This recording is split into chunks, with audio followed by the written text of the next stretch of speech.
Bonjour à tous et bienvenue dans cette nouvelle vidéo. On se retrouve comme d'habitude pour parler films, pour parler séries, pour parler sorties au cinéma comme sur les plateformes de streaming, mais ça vous le savez, évidemment que vous le savez.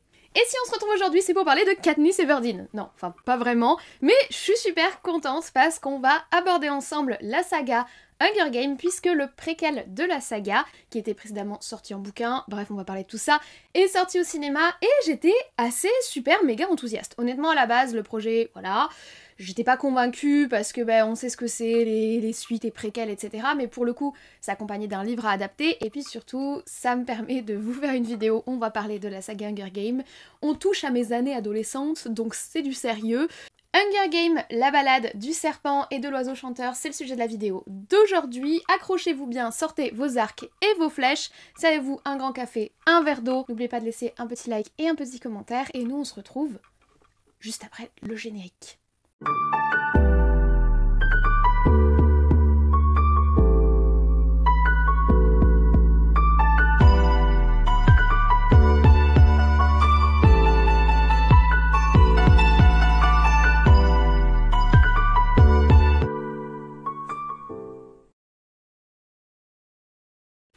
Oui, c'est supposé être un carquois, oui, c'est un de mes sacs à main.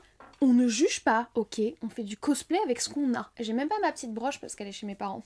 Je suis triste, j'aimerais bien la voir là. Bref, Hunger Games, la balade du serpent et de l'oiseau chanteur, est sorti le 15 novembre 2023 au cinéma, c'est-à-dire mercredi dernier. Il dure la bagatelle de 2h38, donc c'est un gros bébé dans la droite ligne des Marvel, des MCU, mais aussi de propositions comme Killers of the Flower Moon qu'on a eu récemment au cinéma. En soi, personnellement, ça me choque pas, ça me choque plus un film qui dure 2h30, mais j'avoue que je m'attendais pas à ça pour cet opus. Et c'est donc un film de type aventure SF, ou plus précisément dystopie. Le film est réalisé par Francis Lawrence. Francis Lawrence, c'est lui qui avait réalisé Hunger Games 2, 3 et 4, donc l'embrasement, la révolte partie 1, la révolte partie 2. J'avoue que quand son nom a été annoncé, ça m'a rendue un petit peu plus confiante pour le projet parce qu'il a vraiment su s'emparer de la saga Hunger Games lorsqu'il a réalisé du coup les 3 suites au premier qui avait rencontré un réel succès. Mais il n'a pas réalisé que ça. C'est également lui qui était en 2005 derrière le très bon film Constantine et surtout en 2007 derrière un de mes films dystopiques favoris, Je suis une légende, avec Will Smith. Alors c'est une très mauvaise adaptation du bouquin, paraît-il, je ne l'ai pas lu mais je fais confiance à Horizon Universe pour ça, mais c'est un film que moi j'apprécie énormément et qui fait partie des classiques de ma jeunesse, au même titre que la saga Hunger Games d'ailleurs. Et la saga Hunger Games, parlons-en. La folie Hunger Games, elle a éclaté dans les années 2000, plus précisément en 2008 lorsque le premier livre est sorti parce que pour moi, mon amour de la saga a commencé avec les livres. À ce moment-là, j'ai 13 ans. Je suis en plein dans ma période de lecture de ce qu'on appelle le genre young adult, qui va devenir de plus en plus populaire durant cette période. Et la star du young adult dystopique en 2008, c'est le premier tome de Hunger Games que je dévore. Je suis vraiment tombée amoureuse de cet univers, je suis vraiment tombée amoureuse de ces héros, je m'y suis vraiment attachée. L'année suivante est sorti le tome de Hunger Games, l'embrasement, et l'année encore après, soit en 2010, je dévore le 3e tome Hunger Games, la révolte, et dans la foulée de la fin de la trilogie est annoncée une adaptation au cinéma du livre. Alors le premier film Hunger Games va sortir en 2012, il va être le précurseur de l'invasion du genre young adult littéraire au cinéma, il va être suivi par Le Labyrinthe par exemple, Divergente évidemment, dont j'avais pas beaucoup apprécié les livres et dont j'ai pas du tout apprécié les adaptations au cinéma. Le Labyrinthe, le bouquin est cool, mais pour le coup l'adaptation cinématographique est bof, et d'autres propositions qui vont arriver par la suite comme Le Passeur. On va voir aussi Les âmes vagabondes, ou dans un genre un petit peu plus beat-lit, donc la littérature vampire, on va voir évidemment la fameuse adaptation de Twilight, la série Vampire Diaries, etc. On est vraiment dans cette période-là. C'est un genre qui, encore aujourd'hui, a de très beaux jours devant lui, avec des séries et des films qui continuent d'affluer. Je croise vraiment fort les doigts pour qu'un jour on adapte La Déclaration de Jemma Mallet. C'est un livre que j'adore, c'est une trilogie que j'adore. Si vous aimez la dystopie un peu young adulte, je vous recommande vraiment le livre La Déclaration, il est vraiment excellent et j'adorerais voir une bonne adaptation de ce bouquin au cinéma. Même si maintenant il y a des licences qui sont beaucoup plus populaires au niveau de rayon lecture, j'aimerais vraiment voir ce bouquin au cinéma. Mais au-delà de ça, on est vraiment sur un genre qui est extrêmement populaire et qui va se populariser notamment à travers le succès de la saga Hunger Games. Je vous l'ai dit, le premier film sort en 2012. Ensuite, il va y avoir un film par an, 2013, 2014, 2015, puisque La Révolte, le dernier tome de la trilogie, va être divisé en 2 parties. ce qui pour le coup était vraiment justifié, à l'inverse de ce qui a été fait pour des films comme Le Hobbit par exemple, où là ils ont vraiment étalé le beurre sur une trop longue tartine. Faut reconnaître que déjà le bouquin La Révolte, c'est quand même un gros morceau, il se passe beaucoup de choses au niveau surtout de la psyché du personnage principal, Katniss, donc je trouve que le choix qui a été fait de diviser le film en deux colle plutôt bien au niveau du rythme. Et d'ailleurs, Hunger Games La Révolte partie 1, c'est mon film favori de toute la saga cinématographique. Alors attention, je sais très bien que les films sont pas parfaits, mais honnêtement, de tous ceux qui collent à ce fameux genre-là, young adulte dystopique, je trouve que c'est vraiment la saga la plus réussie, la saga qui a réussi à garder une identité vraiment propre et assez forte durant ces 4 films. Oui, c'est ado, oui, ce sont des blockbusters, mais je vois pas en quoi ce serait des défauts. Après, j'étais pile dans la tranche d'âge, hein, j'étais vraiment le public visé. Et j'avais vraiment apprécié la saga, je la revois d'ailleurs de temps en temps, comme une saga détente, un peu doudou, parce qu'il y a des scènes que j'adore. Parmi les scènes les plus marquantes, ou les scènes qui me tirent les larmes à chaque fois, dans La Révolte partie 1, je pense à toute la scène où la révolte éclate et où il s'attaque au barrage. Cette scène, je la trouve très très bien tournée, très très bien montrée. Et d'une manière générale, aujourd'hui, en tant qu'adulte, mon regard a évolué sur la saga, mais je continue d'apprécier les films et les livres bien évidemment, mais ici on parle de cinéma. Je continue d'apprécier les films parce que je trouve qu'il y a une certaine maturité, d'autant plus dans le dernier opus, autour du personnage de Katniss et de son évolution. De héros, elle devient quasiment un anti-héros, autour des autres personnages qui gravitent autour d'elle, sauf Gale qui est insupportable, mais les autres sont assez intéressants, même Peeta Mellark, il y a une approche qui est intéressante qui est proposée dans le film, et également et surtout sur la façon dont est montrée la révolte. La révolte, c'est pas propre et glorieux, la révolte c'est sale et violent, ça coûte énormément de vie, et c'est vraiment très très bien montré dans cette saga. Donc voilà pour la saga, moi c'est une saga que j'apprécie vraiment. Je trouve que c'est vraiment le haut du panier de la dystopie young adulte au cinéma et dans les bouquins, et c'est donc avec plaisir que j'ai découvert ce préquel, La Ballade du serpent et de l'oiseau moqueur. Alors que nous raconte ce préquel? C'est l'adaptation donc d'un livre qui est sorti plusieurs années plus tard, il est sorti en 2020. Moi ce livre je ne l'ai pas lu, on était dans la période où j'avais commencé à travailler etc. et j'ai pas trop le temps de lire, je me concentre surtout sur des mangas. Le young adulte c'est plus quelque chose auquel j'ai autant de temps à accorder qu'avant, donc je n'ai pas lu l'ouvrage, le préquel, La Ballade du serpent et de l'oiseau moqueur, mais je savais un petit peu ce que ça racontait, et de toute façon je l'ai découvert dans le film. On va y suivre le président Snow avant qu'il ne devienne président. Alors pour contextualiser, dans les Hunger Games, le président Snow c'est vraiment le chef d'état de l'univers dans lequel évoluent Katniss et tous les autres, le chef dit du Capitole, le Capitole étant le district principal qui dirige le reste de cet univers, et c'est lui qui a perpétué, fait continuer à travers le temps les jeux qu'on appelle les Hunger Games, dans lesquels un enfant de chaque district est sélectionné pour se battre à mort avec un vainqueur qui est vraiment encensé par tous les autres, et ça c'est quelque chose qui arrive tous les ans pour rappeler la terrible révolte qui avait eu lieu où les districts, le peuple, s'étaient révoltés contre le Capitole, l'élite. Donc dans ce préquel, on va suivre le président Snow avant qu'il devienne président, au moment où il a lui-même participé aux Hunger Games, non pas en tant que sélectionné des districts, mais en tant que jeune issu de l'élite du Capitole, vu qu'on lui a demandé à ce moment-là de devenir l'entraîneur, surtout le formateur pour les médias et pour l'image, d'une jeune fille venue du fameux district 12 qui est Lucy Gray, notre seconde héroïne du film. Le film nous propose donc de découvrir déjà le Capitole à peine 12 ans après la grande révolte qui a eu lieu, donc on a un Capitole à moitié en ruine qui essaye de se reconstruire, qui essaye d'imposer son autorité, de découvrir l'histoire des jeux les Hunger Games et également de découvrir l'étrange personnage qu'est Coriolanus Snow avant qu'il devienne président, de découvrir son parcours, de découvrir ce qui l'a mené vers ce chemin-là et qu'est-ce qu'il a vécu durant ces fameux Hunger Games avec la tribu Lucy Gray pour le rendre aussi machiavélique et mystérieux que celui qu'on a connu dans les films. Vous avez l'habitude, on va commencer comme toujours par la forme du film et on va s'intéresser comme d'habitude à la photographie, à l'image, aux effets spéciaux, au décor, etc. Pour être parfaitement transparente avec vous, je suis déjà plus ou moins conquise par l'ambiance déjà à travers les bandes annonces, donc c'est vraiment quelque chose sur lequel j'avais une attente en allant voir le film parce qu'on nous a promis une ambiance un petit peu old vintage, un petit peu dystopie vintage qui, j'avoue, m'intriguait beaucoup. Et de ce côté-là, j'ai été à la fois satisfaite et un peu déçue. L'ambiance est quand même très très bonne, j'ai vraiment aimé découvrir le Capitole d'avant, ou plutôt le Capitole post-révolution, à moitié détruit, etc.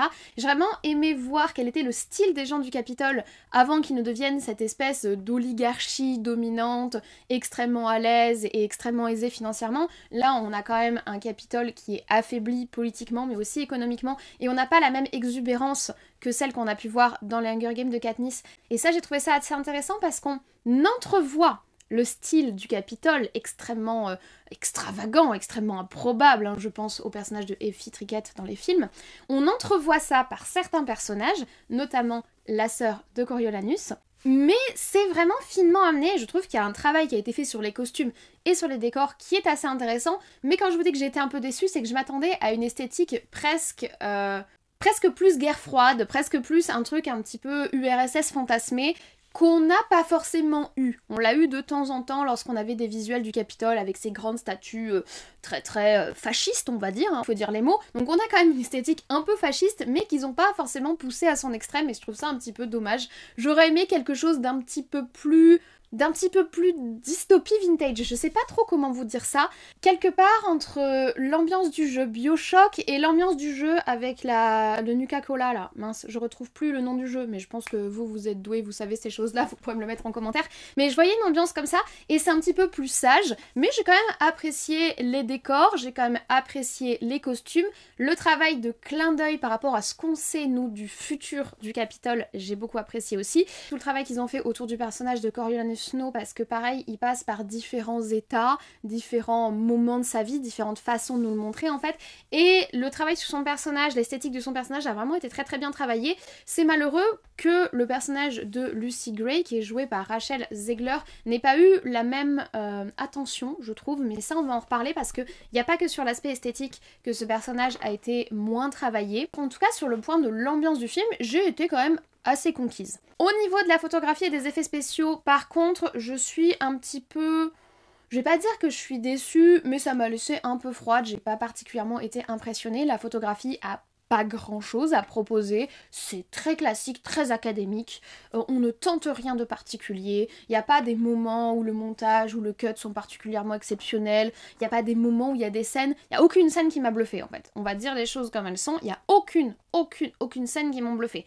Et pourtant, on a quelques moments dans le film, je pense à la scène des serpents, qui pourrait être visuellement archi intéressante, mais malheureusement c'est filmé de façon tellement académique que c'en est presque neutre visuellement. Et c'est un petit peu dommage parce que, voilà, il y a un travail sur les décors, un travail sur les costumes, je pense à la scène du zoo, je pense à la scène du serpent, je pense à beaucoup de scènes en forêt quand on est dans District 12. Donc je pense quand même à pas mal de scènes qui avaient pour moi un vrai potentiel visuel qui n'a pas été exploité par une photographie qui est en fait très classique. Et même la façon dont sont filmés les environnements ou les personnages, ça manque de grandiloquent, ça manque de badass, ça manque d'épique, ça manque d'épices. Voilà. Et ça s'est renforcé par les effets spéciaux. Alors, il y a pas mal de fonds verts, il y a aussi pas mal de petits rajouts numériques, on va dire, pour certaines scènes. Je vais pas vous en dire trop pour pas trop vous spoiler, mais là encore, je les ai trouvés tout à fait corrects, hein. C'est pas moche. La délimitation entre fond vert et, on va dire, environnement réel, décor réel n'est pas criarde, mais...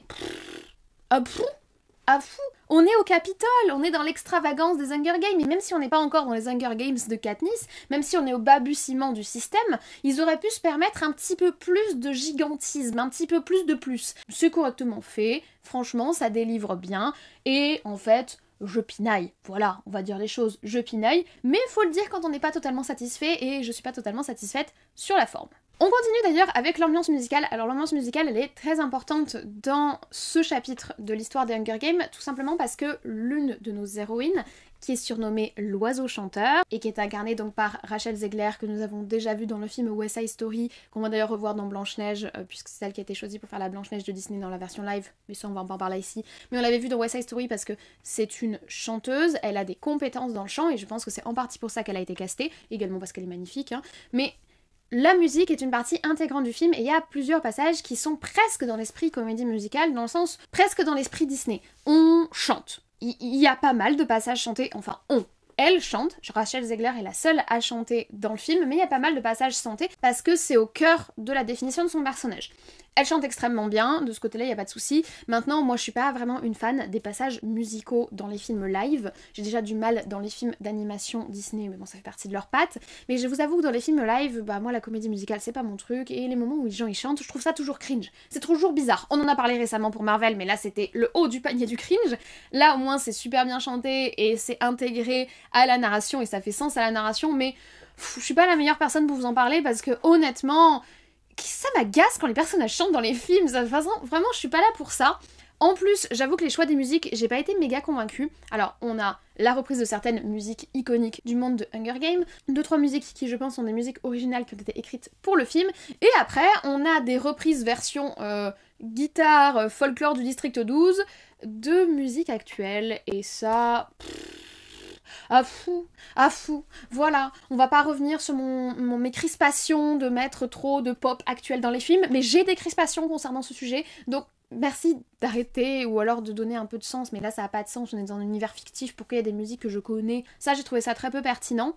Si on sort des parties chantées, par contre l'accompagnement musical, je l'ai vraiment apprécié, on retrouve l'ambiance musicale de la saga Hunger Games, c'est-à-dire qu'on retrouve certains airs, on retrouve certaines ambiances, certaines façons de composer l'orchestral, sachant que moi personnellement j'apprécie beaucoup la composition de la saga originale Hunger Games, j'ai retrouvé ça, ça m'a fait plaisir, donc sur le soundtrack je suis satisfaite, sur les parties chantées je pense que déjà de 1 je suis pas le public, et de 2 j'ai trouvé que c'était pas forcément... Les choix des musiques sont pas forcément pertinents, maintenant... Ça fait sens dans le récit et je suis sûre que ça va permettre au film d'avoir des scènes un petit peu iconiques avec les scènes où elle chante. Je pense notamment là encore à la scène en rapport avec les serpents. Ça, c'est à côté iconique, mais voilà, moi j'aime pas trop quand ils chantent quoi, c'est pas ma came. Mais parler des passages chantés me permet de faire une très bonne transition sur l'acting dans le film parce que là pour le coup il y a du très très bon et du très très pas bon. On va commencer par le très très pas bon, on va percer l'abcès et ensuite on pourra passer au côté positif. Rachel Zegler, moi je suis pas convaincue, hein. Vraiment, elle est belle, elle chante bien. Ça, franchement, j'ai rien à redire. Elle est magnifique, elle absorbe la caméra, il y a vraiment quelque chose. Mais elle joue pas très bien. Elle a 4 émotions et demie, elle a l'émotion de la fille badass, elle a l'émotion de la fille... un peu étonnée comme ça, un peu ingénue. Ah bah oui, c'est très Blanche-Neige, hein. Oh comme ça. Et puis elle a l'émotion de... je suis triste, mais c'est très limité au niveau émotionnel et je trouve ça un peu triste quand on a une héroïne qui est censée autant fasciner tout le monde. Cette Lucy Gray est censée fasciner le Capitole, elle est censée fasciner Monsieur Snow. Toutes les scènes où elle est toute seule et où elle doit porter la caméra toute seule, et ben je ressens pas grand chose quoi, parce qu'on sent que c'est un peu forcé, c'est un peu surjoué, c'est un peu dommage. On avait déjà ça dans West Side Story. Et je l'avais déjà souligné quand j'avais fait ma critique, je crois. On a ce côté, voilà, un peu exagéré. Mais bon, dans la comédie musicale, ça peut faire partie des codes. Là, on n'est pas dans une comédie musicale, c'est gênant. Et alors, il y a pas qu'elle qui, malheureusement, est à côté de la plaque dans ce film. Viola Davis, qu'on avait vu dans le film Woman King, qu'on avait vu dans le film La couleur des sentiments, qu'on a également vu dans Suicide Squad, mais bon, c'est pas vraiment son meilleur rôle. Viola Davis est vraiment pas à son top. Elle joue un personnage excentrique, mais pas excentrique comme il faut, l'excentrique du Capitole mais maîtrisé. On a un excentrique trop exagéré, cringe. En fait, il y a vraiment des scènes de Zegler et des scènes de Viola Davis qui m'ont mis mal à l'aise, mais pas au sens ah ce personnage doit me mettre mal à l'aise, mais au sens le curseur est pas placé au bon endroit dans cette scène, et du coup au niveau de l'acting sur les scènes de ces personnages là ça tombe un peu à l'eau. Attention, je le rappelle, quand on met en cause l'acting ou quand on pointe des difficultés dans l'acting, on met pas en cause l'acteur uniquement. Les acteurs sont dirigés sur un plateau, ils ont un réalisateur, ils ont des personnes qui les aiguillent et surtout ensuite il y a des choix, des prises qui ont été faites qui sont gardées au montage. Donc l'acteur a peut-être fait 15 ou 16 fois cette scène différemment et c'est le réalisateur qui a gardé cette version-là, cette émotion-là au montage et qui lui a demandé de la faire comme ça. Donc il faut toujours relativiser, l'acteur est au service de la réalisation lorsqu'il fait un film. Donc c'est aussi à prendre en compte évidemment. Heureusement, on a 2 personnages qui nous sauvent le film. Pas des moindres, j'ai envie de dire. Déjà, on a Peter Dinklage. Peter Dinklage, vous le savez, Game of Thrones, Avengers, il a fait plein d'autres films, Cyrano, il est aussi apparu dans Narnia. C'est un très bon acteur. Il peut des fois s'enfermer un petit peu en jouant toujours les mêmes personnages, c'est un peu le cas ici, mais il y a quand même beaucoup de nuances de jeu. Son personnage est en plus intéressant, son personnage est collé à certaines révélations du film, donc j'ai apprécié son jeu d'acteur et les scènes où il apparaît, ça apporte vraiment quelque chose, mais alors surtout, l'acteur qu'ils ont choisi pour incarner Coriolanus Snow, Tom Bliss, qui était apparu en 2010 dans le film Robin des Bois d'ailleurs, donc ça fait un moment qu'il est là. Je l'ai beaucoup apprécié et je trouve qu'il apporte beaucoup au film. Il joue très très bien la finesse et l'ambiguïté du personnage de Snow, il l'incarne très bien à l'image. On sent son investissement, on sent la volonté qu'il a mis dans l'incarnation du personnage, et il le porte bien, et il le porte sur tout le film, donc de ce côté-là, franchement, heureusement qu'on a Tom Bliss qui porte le film sur ses épaules et ça m'a permis de vraiment trouver un intérêt, notamment un intérêt autour de son personnage et pas seulement sur son acting, également sur le fond du personnage et l'histoire qui nous est racontée de lui, et ça me fait une parfaite transition pour passer au fond du film. Alors on va parler du scénario et du rythme. Le scénario est divisé en 3 actes, comme le livre d'ailleurs, et c'est pas le fait que ce soit divisé en 3 actes qui me gêne, ce qui me gêne c'est qu'ils l'ont affiché à l'image. On en a parlé dans ma vidéo très récemment sur The Killer, si ton scénario est divisé en 3 morceaux, on doit le sentir à l'écriture, t'as pas besoin de nous l'écrire en plein milieu de l'écran, mais ça c'est un petit détail. Au-delà de ça, j'ai trouvé que la construction en 3 actes permettait vraiment de faire 3 moments distincts de la vie de Coriolanus Snow et 3 moments de son évolution,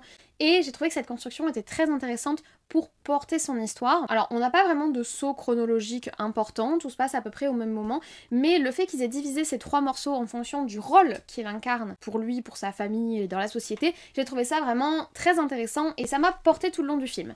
Maintenant malheureusement cette division en 3 grosses parties, ça n'a pas forcément aidé le film dans son rythme. Moi j'ai eu l'impression que pour équilibrer les 3 parties et pour pas que la première soit beaucoup plus courte que les 2 suivantes où il se passe plus de choses, ils ont un petit peu traîné en longueur sur certaines scènes. Il faut reconnaître que le film a beaucoup de mal à démarrer.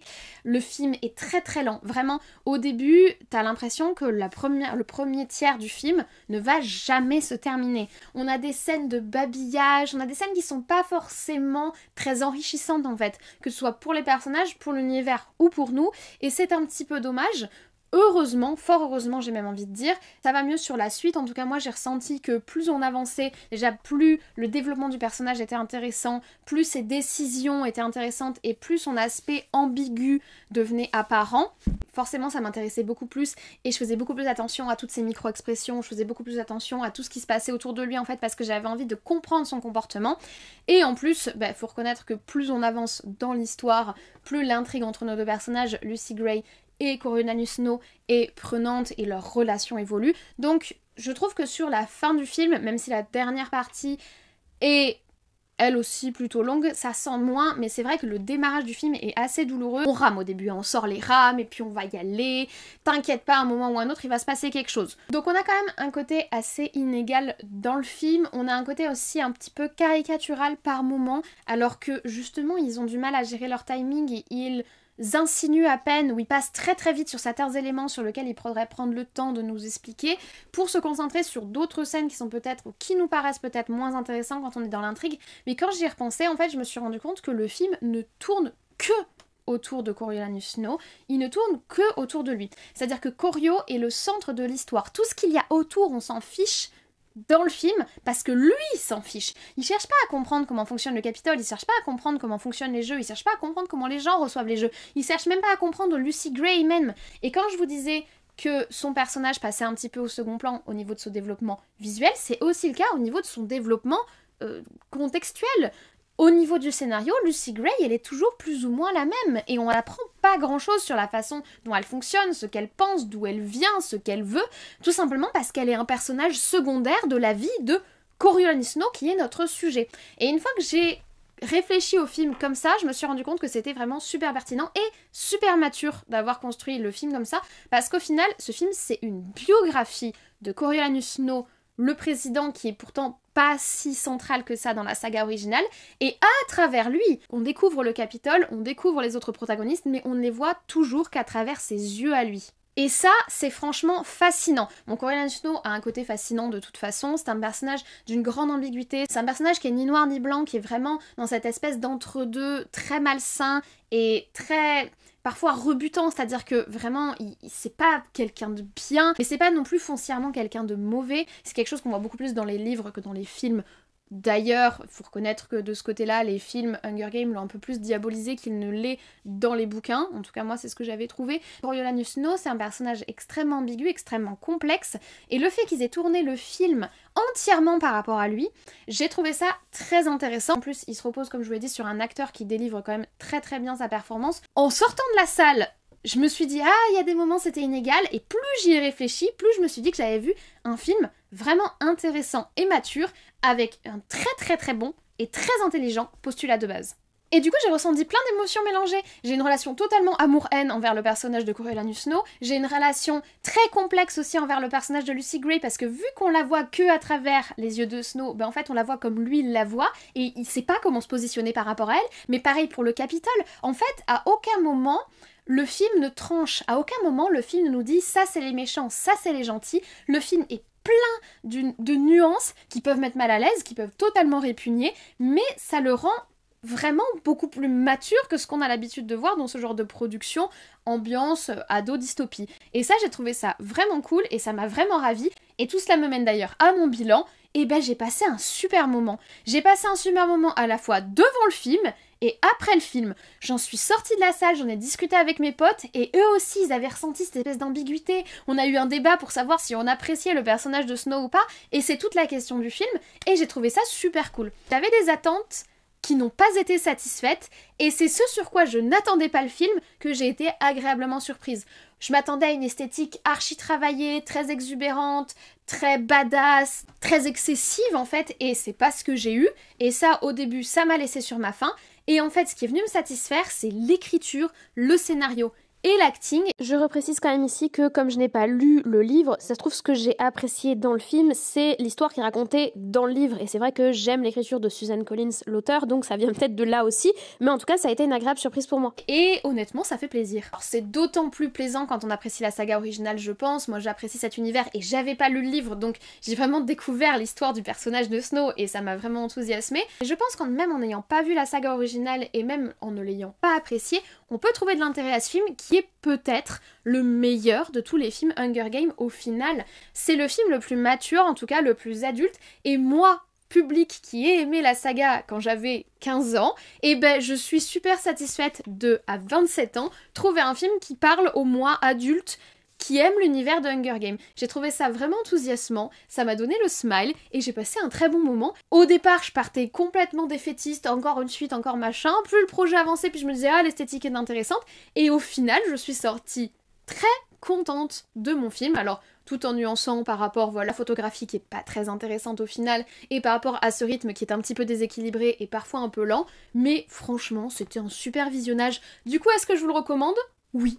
Oui, parce que moi j'ai passé un super moment. Mais toujours avec des nuances. Vous savez, je le recommande particulièrement aux gens qui aiment la saga originale parce qu'il y a quand même beaucoup de clins d'œil au monde de Hunger Games, beaucoup de clins d'œil à la saga originale, beaucoup de clins d'œil au futur président Snow et beaucoup de clins d'œil à la future Katniss. Donc si vous n'êtes pas des adeptes de l'univers de base, tous ces clins d'œil là vont pas vraiment venir vous parler. Et donc il y a des passages du film où vous allez vous dire mais qu'est-ce qu'ils me veulent ? Donc je pense que c'est quand même un film qui s'adresse majoritairement aux gens qui au moins connaissent la saga originale et encore mieux pour les gens qui l'apprécient, mais je pense que même si vous n'avez jamais vu de film Hunger Games, et je me permettrai de vous les recommander au passage, tout en vous prévenant qu'on est sur de la dystopie young adulte, je pense que même les gens qui ne connaissent pas l'univers, ça peut déjà les pousser à s'y intéresser, et en plus leur faire découvrir un personnage assez complexe, ni méchant, ni gentil, ni héros, ni antagoniste, une sorte d'anti-héros très ambigu que j'ai trouvé à l'écriture très intéressant.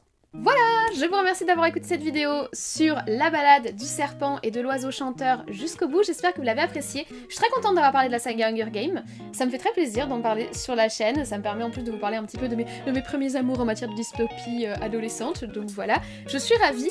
J'espère que vous aussi, si vous avez apprécié la vidéo, vous pouvez mettre un petit like, ça fait plaisir, ça me donne le smile et ça me soutient dans ce que je fais. Mais surtout, laissez-moi en commentaire juste en dessous, dites-moi si vous avez aimé la vidéo, dites-moi si vous avez aimé le film, dites-moi si vous avez aimé les précédents films, dites-moi si vous connaissez la saga ou pas. Bref, expliquez-moi tout ça juste en dessous, je lis tous les commentaires et je fais de mon mieux pour essayer d'y répondre quand j'ai le temps. Et si vous n'êtes pas encore abonné, bah écoutez, c'est gratuit, ça fait plaisir, c'est juste en dessous. Allez-y, et en plus vous aurez la chance, si vous activez la cloche, d'être prévenu des futures sorties de vidéos, donc c'est tout bénef pour vous et pour moi. Moi je ne vous embête pas plus, je vous souhaite dès à présent une très bonne journée, une très bonne semaine, de très très bon visionnage, peut-être du coup le préquel de Hunger Games au cinéma. En attendant, prenez soin de vous, et joyeux Hunger Games!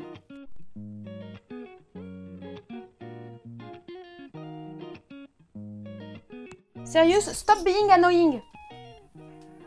You're not the king of the land, I have the right to do whatever I want in my bed. On my bed. Wherever it is in my bed.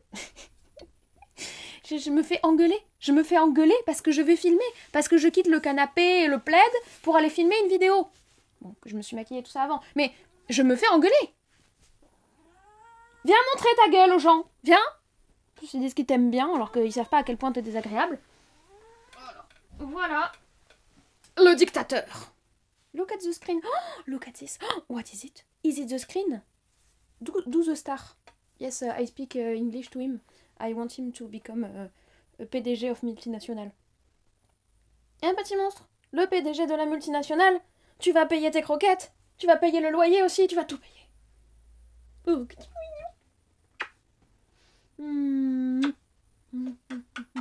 Allez. Viens voir Bye bye. Oui, miaou, miaou, tout ça. Oh, la vie est dure. Oh, je suis chargée avec ce truc-là. Wow, on se retrouve pour parler des Hunger Games. C'est la grosse sortie de la semaine en matière de blockbuster, la préquelle de Hunger Games. Et du coup, c'est l'occasion pour moi de vous parler de la saga Hunger Games. Et ça me fait plutôt plaisir, hein, je vais pas vous cacher que je suis plutôt contente d'en parler avec vous. Donc voilà, on va pas épiloguer plus longtemps, par contre on va régler les lumières parce que là c'est dégueulasse. Qu'est-ce que c'est que ça? Pourquoi c'est aussi où ça?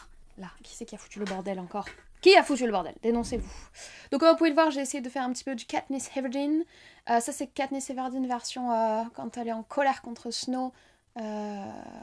L'épisode 3, la révolte, qui est mon favori.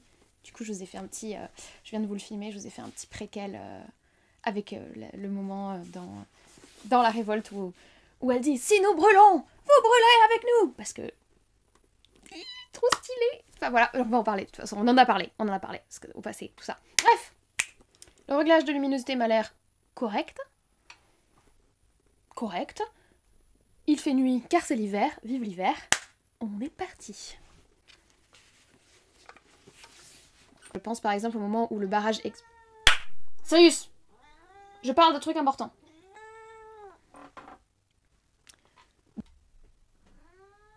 Non, tu t'en vas. Allez. Celui avec le Big Daddy et celui avec... Pourquoi quand la meuf se met à chanter, déjà ça me saoule qu'elle se mette à chanter, en plus elle chante des trucs dont je connais les paroles parce que c'est issu de mon monde à moi, enfin voilà. C'était un pur plaisir de le regarder, de plus, donc de ce côté-là je suis peut-être pas totalement objective. Voilà, j'ai terminé, je vais pas vous embêter plus, il faut que je parte au cinéma. Je filmais cette vidéo rapidement avant d'aller voir...